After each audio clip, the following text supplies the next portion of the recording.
Welcome to Abide in Liberty, a podcast empowering patriots everywhere to re-enthrone faith, family, and freedom as the bedrock pillars of liberty in education, our communities, and our nation. Hello, everyone, and welcome back to Abide in Liberty. Last week, I talked about the movie The Sound of Freedom and ended with a call to action for myself and for all of you who listen to this podcast that we have to do something, anything, to fight the evil of child trafficking and all human trafficking for that matter. We learn about slavery that existed in the past, especially in this country, and we despise it. And we often congratulate ourselves that we managed to eradicate that evil in this country. And while that is good, and I don't want to downplay that at all, we've allowed our self-congratulations to lull us into a sense of blindness to the slavery that is alive and well today, and that our country is the top consumer in the world of. So if you didn't get a chance to listen to last week's podcast, I highly recommend going back, because this week is going to be a sister topic to that and will make hopefully a whole lot more sense if you've listened to it first. One of the things that I said last week was that I believe that our discipleship and one of the ways that God will judge our faithfulness will depend on the role that we took in fighting the two greatest evils in our day, and that is the evil of both the enslavement and the destruction of our children. Last week, we talked about the enslavement of children, and this week, I'm going to be talking about the destruction of our children, and in particular, abortion. The Holocaust, perpetuated by Adolf Hitler before and during World War II, resulted in the death of an estimated 13 million people, and about half of those, roughly 6 or 7 million, were Jewish, and the rest were political enemies, those who aided and abetted the Jews, or those who were citizens of conquered countries that didn't welcome Adolf Hitler with open arms. The Holocaust is ugly. It's hard to look at. It's hard to read about. And it is hard to learn about. It just tugs at the heartstrings like few other things can. Yet we do look at it. We do require our children to learn about it because we desperately do not want to repeat that evil. In contrast, there are an estimated 73 million abortions that occur each year worldwide. And that coming from a couple of different websites that are very obviously pro-abortion and that are using these statistics to try and convince people to make safe abortion available to many more, because a high percentage of those abortions are what are considered unsafe. Another website I found had a tracker that showed that we were at about 24 million abortions so far in 2023.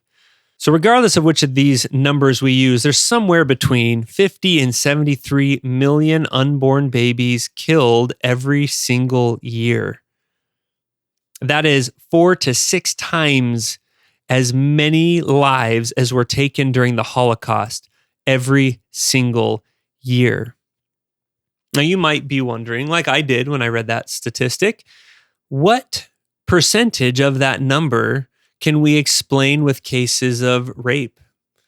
And from what I could find, there was a recent United Nations survey done of 63 of the biggest countries, and they estimated that there are about 250,000 rapes that occur each year. Now, let's assume that that is underreported by a factor of 10, and that there are in reality about 2.5 million rapes per year. And if we assume that every single one of those resulted in a child or in a pregnancy, and every single one of those were aborted, that still is just a minuscule fraction of the total number of abortions that occur worldwide every single year.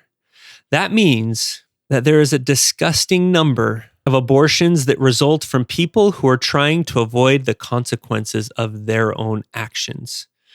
Now, there are lots of opinions on this. My personal opinion is that there should be no abortion except in the case of rape incest, or where the life of the mother is at risk. And even in those situations, such a decision should be approached very carefully and with a whole lot of prayer and fasting. In most cases, though, the adults, the grown-ups in this picture, the supposedly mature people, made a choice to engage in an act that has as its primary purpose the perpetuation of the species. And if that decision results in a pregnancy, in no case should the child be killed in order to help the adults escape the consequences of their choices. To do so is evil. And we have allowed this to go on long enough. Now, another counter argument might be, well, what about those who can't afford another child? Now, in the first case, can they really not afford it, or can they not afford it without adjusting their lifestyle? Now, I understand that in many third world countries, the response to that might be, and probably is, that they genuinely can't afford it, in which case we all should be following God's law of chastity and choosing abstinence, choosing to not engage in the act that might result in a life. I know that can be uncomfortable. I know that might not be a whole lot of fun, but that discomfort is worth not murdering children. You know, we look at World War II and we look at the people, the normal people who lived in Germany during the Holocaust, and we wonder how in the world, especially in these towns that were close to these death camps, how could they smell the stench coming from that place? How could they watch these cattle cars jam-packed full of human beings who stank to high heaven, who were starving, emaciated? How could they watch all of this happen right down the street, right in their own backyards, and not do or say anything about it? You know, we don't want to look at the Holocaust because it's so bad, yet we can't be bothered to do anything about the out in the open celebrated Holocaust of our unborn children. We mourn and we honor those killed in the Holocaust, but there are many more killed in the ongoing Holocaust of the unborn. You know, there are a couple of books that have been credited with moving the people of the world to abhorring and trying to do anything possible to prevent the Holocaust from happening again. One of those is The Diary of Anne Frank, and another is one of my personal favorite books, The Hiding Place by Corrie ten Boom. And these are so powerful because these are people who lived it, who saw the horrors, and who, some of them, not all of them, lived to tell the tale about it. And because we hear their stories, we find ourselves able to put ourselves in their shoes, and we empathize with them. And we imagine, what if that had been our mother or our grandmother, our sister, or even ourselves? But because the unborn can't express themselves in that way, they can't share with us their pain. They don't have a voice. So we can't hear or see their weeping. And so we ignore it. We don't pay attention. Anne Frank, in particular, this diary of this young teenage girl is so heart-wrenching because we get to see the potential of her great mind. She was incredibly eloquent, deep thinking. She was talented in so many ways. And to learn that just a short time after her final diary entry, she was killed in a concentration camp. We're enraged that these evil people robbed her and robbed the world of her insights and her potential. That's a hole in history that can't be filled in any other way. But we somehow fail to see the lost potential that each aborted child represents. But that potential is no less real. Those holes are no less gaping. The people of Germany saw these things going on around them as train cars passed their homes. But we don't see it because the bodies of the victims are disposed in medical waste bags along with the needles and the tongue depressors. We don't hear their screams or see their mangled bodies, so we simply allow it to continue. Over something of this magnitude, there should be protests in the street. Not violent ones, peaceful protests, but there should be protests nonetheless. but we simply can't be bothered. We can no longer allow our hobbies, our comfort, and our relaxation time to keep us from saving the lives of tens of millions of murdered children every single year, any more than we can ignore the problem of childhood slavery in our day. I was talking with my mom actually about what I had talked about in my last episode of the podcast and talking about abortion. And she posed the question, how in the world has God not rained down his justice upon this nation, just like Thomas Jefferson feared? We are filling the cup of our destruction. And when it finally overflows, what side are we going to be on? Are we going to be on the side that stood on the sidelines and let it happen uncontested? Or at least not contested by us? Or are we going to find ourselves on the side that could have used our voices and could have used our support? But our obsession with watching grown men put a ball through a hoop stopped us from getting off our butts and doing something. Will the destroying angel pass us by personally because we didn't actively participate in it ourselves? On the flip side, we didn't do anything to stop it. Or will we be found on the side that fights and resists evil with everything we have?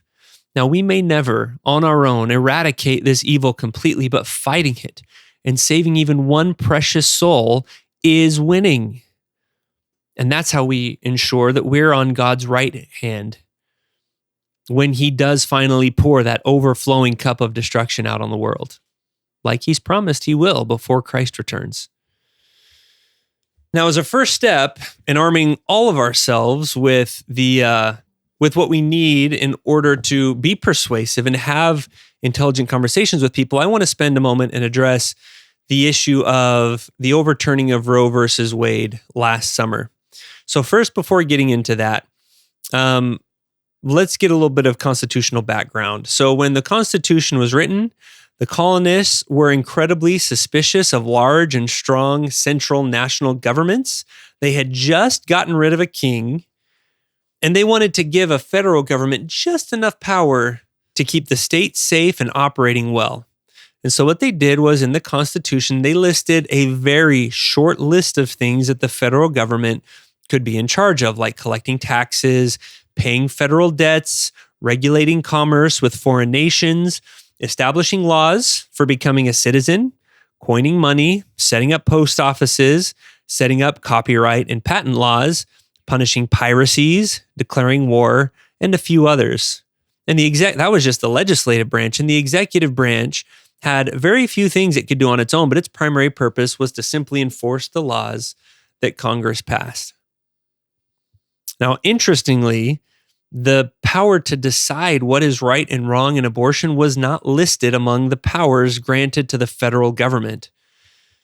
Now, the Constitution didn't end there. Many of the states wanted there to be a Bill of Rights amended and added to the Constitution, and they passed and ratified the Constitution with the promise that the first Congress would pass a Bill of Rights. Now, imagine that, getting a pinky swear from your congressman and actually being able to trust that they'll follow through. And follow through they did.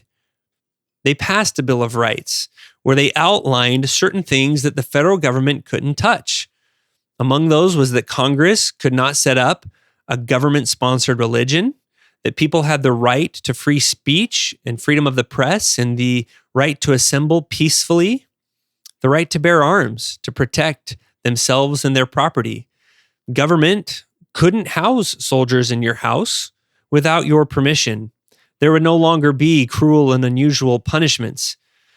But again, the right to an abortion was not listed in the Bill of Rights.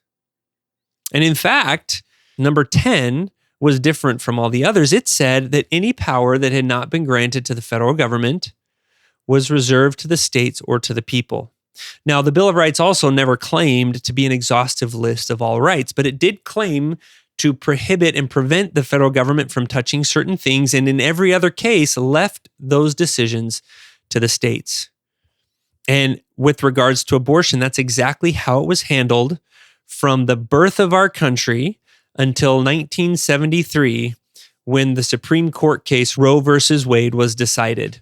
And we're going to come back to that here in a second. But to understand what Roe versus Wade did, we have to review the 14th Amendment. So the Bill of Rights was the first 10 amendments. There were a couple in between, and then we hit the 14th Amendment just after the Civil War. So after the Civil War ended in 1865, Amendment 13 was passed to abolish slavery in the states. Huge victory and a fantastic thing for this country, but some states continued to deny rights to former slaves. For example, they refused to give them due process of law and fairness before the justice system and before the state and national courts. So Amendment 14 was passed, and it says, in response to that trend, that no state shall make or enforce any law which shall abridge the privileges or immunities of citizens of the United States, nor shall any state deprive any person of life, liberty, or property without due process of law.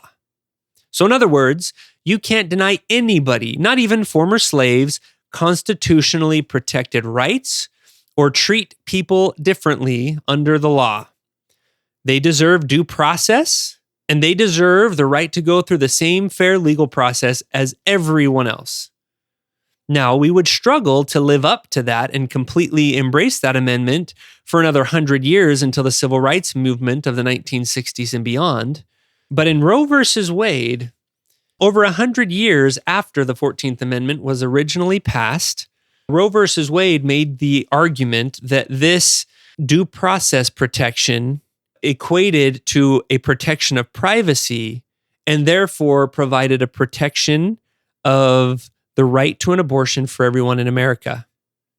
So in this case, through that kind of logical chain, or logical air quotes, right? That logical chain said that abortion was a constitutionally protected right. And here's what it said in Roe versus Wade.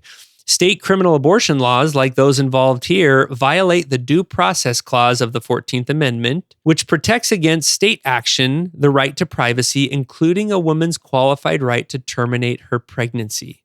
Now, I just read that due process clause to you, and it doesn't say anything about abortion. And here we need to highlight once again how important intent is when a law is passed.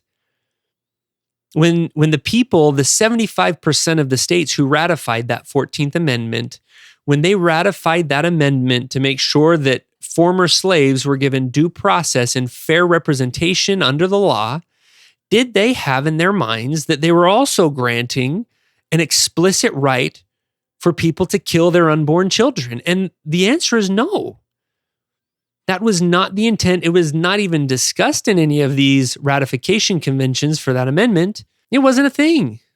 Not only that, Roe versus Wade didn't end there, but it went on to create guidelines for what you could do during and after the first trimester and so on. Again, none of this is covered in the Constitution or in any of the subsequent amendments. It actually still hasn't been included today in any amendments that we've passed. So the courts, out of thin air, invented these rules and these protections. And other cases afterwards leaned on that precedent and leaned on that decision to confirm abortion as a protected right in the United States Constitution.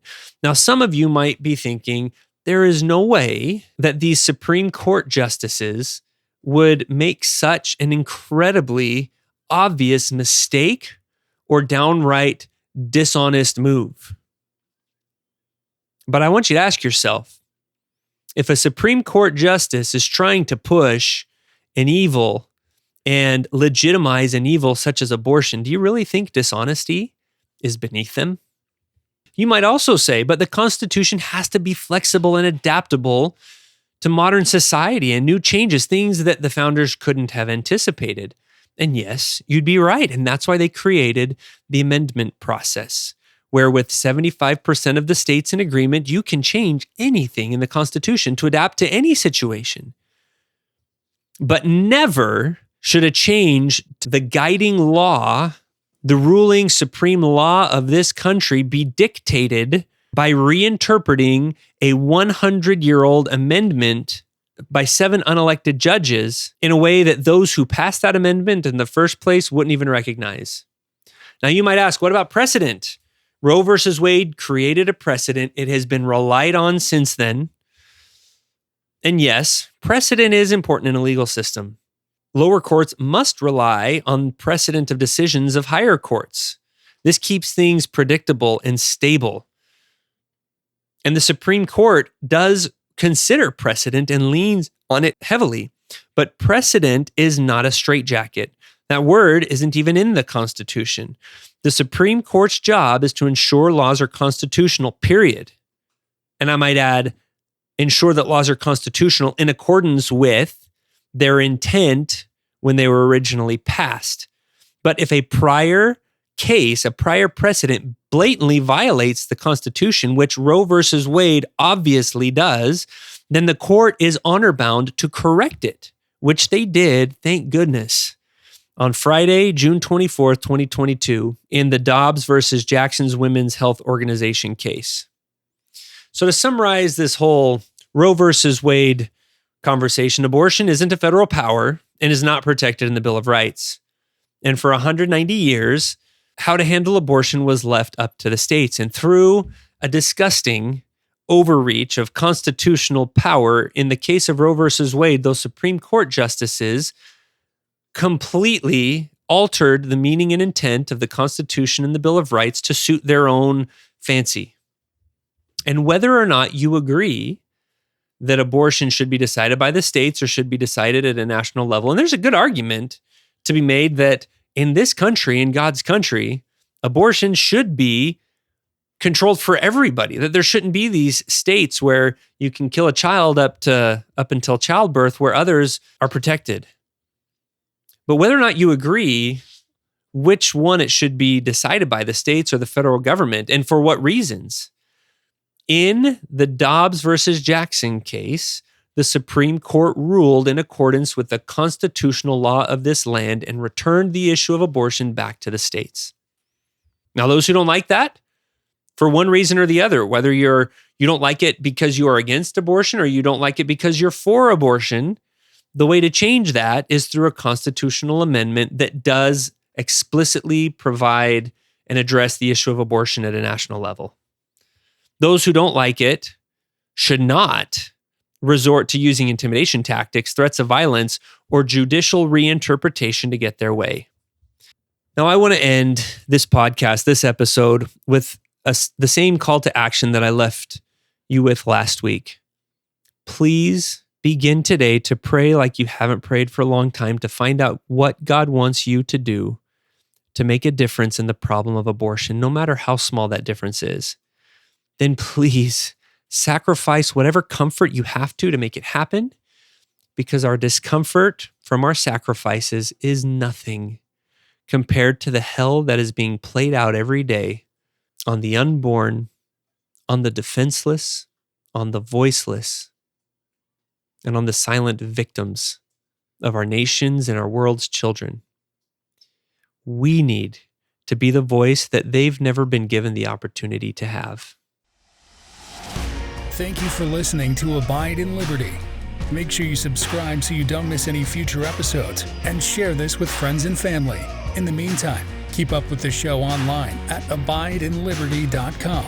Also, if you'd like to help our K-12 bless and educate more families, contact us by visiting libertyyouthacademy.org. Until next time, be on the alert, stand firm in the faith, and be strong.